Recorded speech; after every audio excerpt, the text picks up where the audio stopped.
రక్షకుడైన యేసుక్రీస్తు వారి అతి శ్రేష్టమైన నామంలో ఈ అనుదిన జీవం అనే కార్యక్రమం మేము ప్రేమతో ఆహ్వానిస్తూ ఉన్నాను.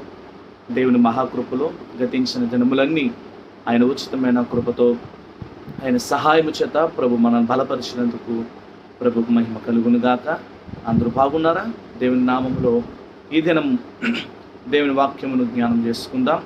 సామెతల గ్రంథం 3వ అధ్యాయము 6వ వచనము మనం చూసుకున్నట్లయితే, సామెతల గ్రంథము 3వ అధ్యాయము 6వ వచనంలో ఒక చక్కని మాట తెలుపబడుతూ ఉన్నది. ఆయన నీ త్రోవలను సరళము చేయును. నా ప్రియ సహోదరి సహోదరులారా, ఈ దినాన అనేకమైన రీతిగా వారి యొక్క జీవితాలలో, వారి యొక్క మార్గములలో సరళము అనగా విశాలతను కోరుకుంటూ ఉన్నవారు అనేక మంది.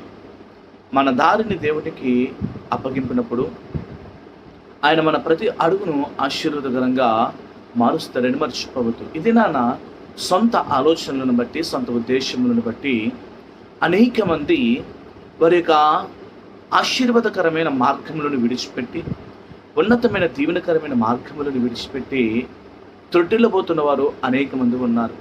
అయితే ఈ మాటలు వింటున్న ప్రియ సహోదరి సహోదరుడా, మన దారిని దేవుని నడిపింపుకు అప్పగించాలి. ఆయన నడిపింపునకు అప్పగించాలి. ప్రభు వాక్యములో ఒక చక్కని మాట మనం చూస్తున్నట్లయితే, మీ తలంపులు నా తలంపు వంటివి కావు, మీ ఆలోచనలు నా ఆలోచనలు వంటివి కాదు. ఎందుకు ప్రభు ఆ మాట సెలవిచ్చి ఉన్నారనంటే, మనము ఈ దినము లేదా ఈ క్షణము, ఈ గడియ బాగుంటే సరిపోతుందని అనేకమైన సార్లు మనం అనుకుంటాం. కానీ ప్రభు అయిన దేవుడు ఆయన ఆలోచన చేసే ఆలోచన కావచ్చు, ఆయన ఉద్దేశించే ఉద్దేశంలో కావచ్చు, అది రాబోతున్న దినములు, రాబోతున్న తరములకు ఆశీర్వాదకరంగా ఉంచాలని ప్రభు కోరుకుంటూ ఉన్నాడు. అందుకే ఆయన మార్గంలో నడుస్తున్నప్పుడు, కొంత శ్రమలు వచ్చినప్పుడు, కొన్ని ఇబ్బందులు కలిగిన, వేదన కలిగిన, మనం ఆలోచించిన దానికి భిన్నంగా కొంతకాలము స్థితిగతులు మార్చబడిన మనము ఏమి విడిచిపెట్టకూడదనంటే, ఆయన నడిపింపు అనే మార్గమును మనము విడిచిపెట్టకూడదు. మనం చూసుకున్నట్లయితే పరిశుద్ధ గ్రంథంలో విశ్వాసమునకు తండ్రి అయిన అబ్రహాము తన జీవితాన్ని అనేకులకు ఆశీర్వాదకరంగా ఉంచడానికి ప్రభు అనేకమైన సార్లు పరిశోధన చేశాడు, పరీక్షించాడు. అనేకమైన శ్రమల గుండా అబ్రహామును కూడా తీసుకుని వెళ్ళినప్పుడు, అబ్రహాము పునాదులు కలిగిన పట్టణము కొరకు ఎలా అయితే ఎదురు చూచాడో, ఈ దినాన మన జీవితంలో కూడా, జీవిత ప్రయాణములో మన సొంత ఆలోచనలను పక్కన పెట్టి దేవుని అడుగుజాడల్లో నడవాలి. నిరాశతో ఉన్నప్పుడు ఆయన మనలను ఎప్పుడు దిక్కుతోచని స్థితిలో విడిచిపెట్టడని విశ్వాసించాలి. తన కృపతో సరైన త్రోవను చూపుతాడని నమ్మకం ఉంచాలి. దినాన ఆయన కృప సరైన మార్గంలోనికి మనం నడిపిస్తుంది. ఈ లోకంలో నమ్మిన వారు మధ్యలో విడిచిపెట్టవచ్చు, మధ్యలో మన బ్రతుకును, మన నడిపింపును ఆపివేసి ఉండవచ్చు. కానీ దేవుని వాక్యం అంటుంది, ఏమంటుందో తెలుసా? ఆయన మనలను విడిచిపెట్టడానికి ఆయన మనలను పిలుచుకునలేదు. దేవుని హస్తం అనగా మనల్ని నడిపించే బాధ్యతను దేవుని చేతికి ఇవ్వడమే నిజమైన విశ్వాసం. ఆయన నడిపింపులో మనము సాగినప్పుడు ఎలాంటి ఆపదలు వచ్చినా మనకు ఎలాంటి హాని జరగదు. భక్తులు అనేక మంది వారి జీవితాలలో అనేకమైన శ్రమలు, వారి యొక్క విశ్వాస యాత్రలు వచ్చినప్పటికీ కూడా వారు దేనిని చూశారనంటే, విశ్వాసమును కొనసాగించే దేవుని వైపే వారు చూడగలిగారు. అందుకే అపోస్తలుడైన పౌలు అంటూ ఉన్నాడు, నా గురి నా ఎదుట ఉంది, నా గురి నేను తొడముట్టించే వరకు నా పొరుగు పందములో నేను అలసిపోను, ఆగిపోను అని దేవుడు వాక్యము ద్వారా మనకు తెలియజేస్తూ ఉన్నాడు. ఇది నాన్న, నీకు ఎదురవుతున్న శ్రమలను బట్టి నువ్వు ఆగిపోతున్నావేమో. నా ప్రియ నేస్తమా, జీవితంలో ఏ అడుగు వేయాలో అర్థం కాక దిక్కుతోచని స్థితిలో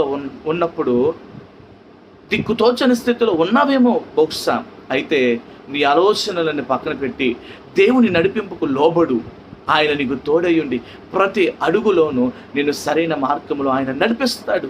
సరళమైన మార్గము ఆయన మనకు అనుగ్రహిస్తాడంటే, దేవుడు మనకంటే ముందుగా నడుస్తూ మన దారిలో ఉన్న ఆటంకాలన్నిటినీ తొలగిస్తూ ఎంతటి కష్టమైన పరిస్థితులనైనా ఆయన మన కొరకు అనుకూలంగా మార్చగలిగిన దేవుడు అయినా. అందుకే ఇశ్రాయేలు ప్రజలు ఎదుట పగట మేఘస్తంభముగా, రాత్రిపూట అగ్నిస్తంభముగా ఆయన ఉండడానికి గల కారణం ఏ హాని తన బిడ్డలకు కలగకూడదని, ఏ ఆపద తన బిడ్డలకు కలగకూడదని, ఎటువంటి ఇబ్బంది తన బిడ్డలు చవిచూడకూడదనని దేవుడు ఎంతగానో ఇశ్రాయేలు ప్రజలైన మన పితరులకు తోడుగా ఉన్నాడు. ఇదే నాన్న, ఆ దేవుడే నువ్వు నమ్ముకున్నావు, ఆ దేవుని నువ్వు వెంబడిస్తూ ఉన్నావు. ప్రభు నీ జీవితంలో కూడా, మన జీవితంలో కూడా ఘనమైన కార్యములను చేయడానికి, ఉన్నతమైన కార్యములను చేయడానికి, ఆశ్చర్యమైన రీతిలో ప్రభు మనల్ని నడిపించడానికి ఆయన చాలిన దేవుడిని మరిచిపోవద్దు.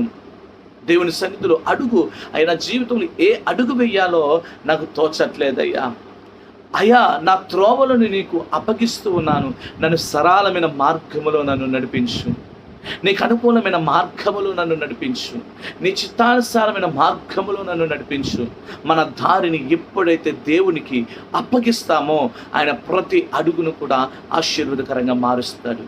ఇది నన్ను నీ జీవితం ఎవరికి అప్పగిస్తున్నావు, నీ జీవితాన్ని ఎవరికి అప్పగిస్తున్నావు? నువ్వు మనుషులకు అప్పగించినట్లయితే అది మధ్యలో ఆగిపోవచ్చు, అలసిపోవచ్చు, సొలిసిపోవచ్చు, హానిగా నీకు మారవచ్చు. కానీ దేవునికి నీ చేతుడిని అప్పగించినప్పుడు జీవిత ప్రయాణములో మన సొంత ఆలోచనను మనం పక్కన పెట్టినప్పుడు మన అడుగు జాడలన్నిటినీ ఆయన సరళము చేసి నిరాశలో నిస్పృహలో తోడుగా ఉండి ఆయన తన కృపతో సరళమైన మార్గములో ఆయన మనలను నడిపించగలిగిన దేవుడు. మరి ఇది నాన్న, అటువంటి దేవుని కలిగిన నీవు నీ జీవితాన్ని, నీ నడిపింపును అయ్యా నాకు కలిగిన సమస్తమును నీకు అప్పగిస్తూ ఉన్నానని దేవునికి నువ్వు అప్పగించినట్లయితే దినదినము ప్రభు నిన్ను బలపరుస్తూ, నువ్వు చేస్తున్న ప్రతి పనిలో, నువ్వు వెళుతున్న ప్రతి మార్గములో, నువ్వు చేస్తున్న ప్రతి ఆలోచనలో ఆయన నీకు తోడుగా ఉండి నిన్ను నడిపించడానికి చాలిన దేవుడని మర్చిపోవద్దు. అటువంటి కృప మనం పొందుకోవాలని ప్రభు నామమున ప్రార్థిస్తున్నాను. మీ అందరిని దీవిస్తూ ఉన్నాను. ప్రార్థన చేసుకుందాం. మహాపరిశుద్ధుడ, మహోన్నతుడా, కృపా సత్య సంపూర్ణుడా, ఎందరైతే నీ బిడ్డలు అయ్యా నా త్రోవను సరళపరచు, నా మార్గమును నీకు అప్పగిస్తూ ఉన్నా, నీ చిత్తానుసారం కృపను నాకు దయచేయని ఎందరైతే విశ్వాసించి నీ సన్నిధిలో ప్రార్థన చేస్తూ ఉన్నారో నీ బిడ్డల జీవితములలో ఘనమైన కార్యములను జరిగించి వారి మార్గములో ఉన్న ప్రతి అనానుకూలమైన పరిస్థితులు మీరు తొలగించి సమృద్ధితో నీ బిడ్డలను దీవించి ఈ దినము చేస్తున్న ప్రతి పనిలో ఆశీర్వాదాన్ని దయచేయండి. అవి వారి యొక్క ప్రతి మార్గములు తోడుగా ఉండండి. వారు చేసుకుంటే జీవన పాదలలో నీ ఆశీర్వాదాన్ని బిడ్డలకు దయచేసి స్థిరపరిచి బలపరచమని యేసు నామములో అడుగుచున్నాం మా పరమ తండ్రి, ఆమేన్. God bless you. ప్రభు మిమ్మల్ని మీ కుటుంబంలో దీవించి అంచెలంచెలుగా ఆశీర్వదించి నడిపించును గాక. ఈ దినం మీరు చేస్తున్న ప్రతి ప్రయత్నములలో జీవన పాదలలో ఆయన కృప తోడుగా ఉండి నడిపించును గాక. ఆమేన్. God bless you. అందరికీ వందనాలు.